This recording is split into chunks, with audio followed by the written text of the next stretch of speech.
Good morning. How are you today? Well, it's beautiful, but it's cold, and I still wear these bug-eyed glasses because, the doctor told me I want this to work out right. And so far, it's kind of exciting to be able to see as well as I can in that eye now with the fog removed and the light coming in without it blinding me. So I say this as an advertisement for those people from 51 on who are having trouble seeing and are afraid of, having the surgery. Do it. They've got the kinks out of this. They've had so many operations by now. So, politics. Trump is the guy in that drama in which the walls are coming in on him and the ceiling and the floor are coming up on him. And he's cornered, and he's doing the craziest things. And the amazing thing to me is how he gets people to do what he wants. I think Sidney Powell is one of the best examples of this. It's like she's really lost it. And there's a great profile in the Washington Post today about her migration from a sane young prosecutor, a lawyer with promise, to a conspiracist who will say anything in court, no matter how baseless, on behalf of Trump.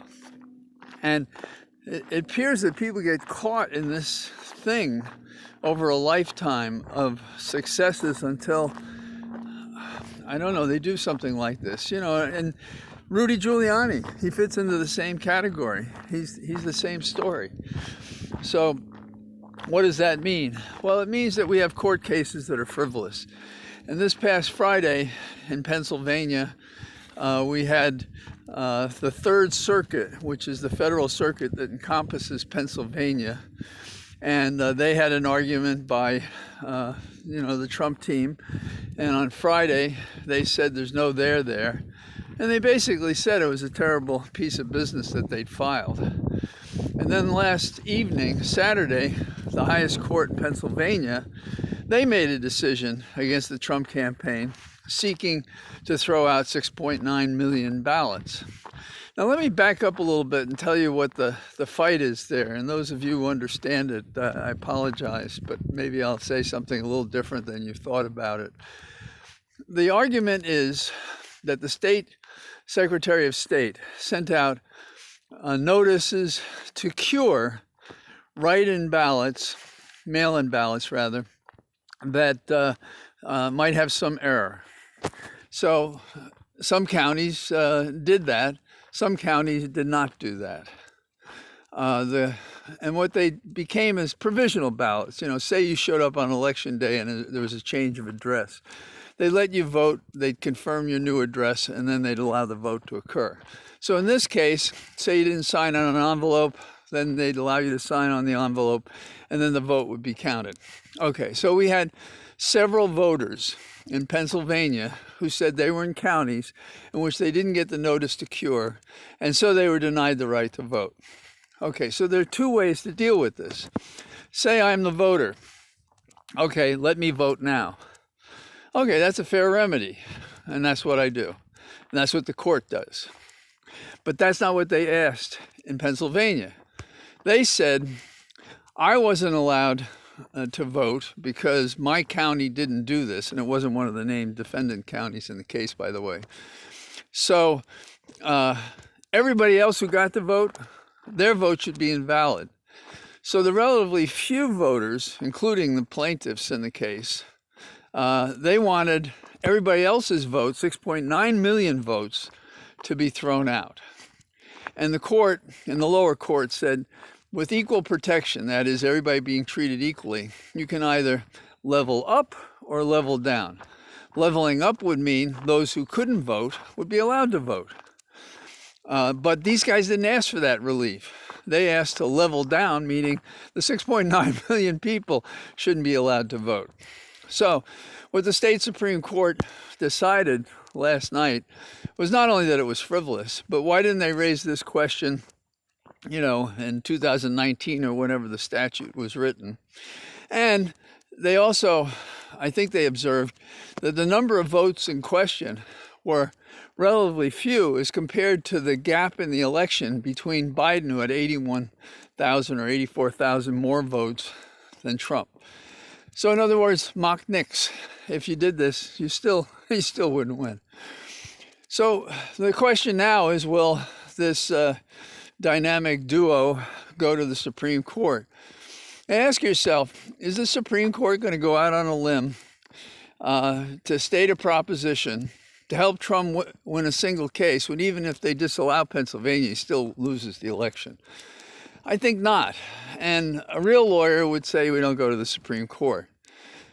We, especially if we're going to continue to make these bogus arguments publicly in a different forum with different standards involving lying and deception that we may not get away with in court. So there's that. The next question that comes up in my mind is, so what is Trump's endgame? Well, Trump's endgame is complicated. He can say until the last minute that I was cheated, and he just, there was an announcement or a leak that he's considering announcing his race for 2024 on the day of Biden's inauguration. Well, maybe he will. And hopefully the press will be smart enough not to cover any of it, because that's not the story on Election Day. But let's talk about Biden. Let's talk not about Biden. Let's talk about Trump's pardon power. Is that his endgame? Well, here's the thing. He can't do what Nixon did, in the sense that he's not going to resign to let Pence become president for Pence to pardon him or not. So that's not going to happen. Now, is he going to pardon himself? Everybody's talking about it a lot. But think about his psyche. Implicit in pardoning himself is the admission that he'd committed crimes. So maybe he's not going to do that either. So he's in this trick place. Now, the pardons that he's granted, this is the way I look at it as a prosecutor, former prosecutor, never recovering prosecutor. If I'm one of these guys that got a pardon, Flynn, and maybe others will get him, I would call Flynn to the grand jury and ask him about all sorts of things. Now, he has no Fifth Amendment right, because it's based on being punished for being a witness against yourself. But if you have a pardon, you can't be a witness against yourself. But I could prosecute you for new perjury after Trump has left office, if you should lie to me. And you have no Fifth Amendment right to remain silent about what did happen. So I'd haul his carcass before a grand jury and ask those questions. I like the trajectory. It's unfortunate we have so many days when Trump will remain our president, but that's the way it goes. We just have to resolve to keep going forward. In the meantime, I'm in my cathedral of trees, walking slower than usual until my eyes are okay again. So get out if you can. Have a good day. Bye-bye.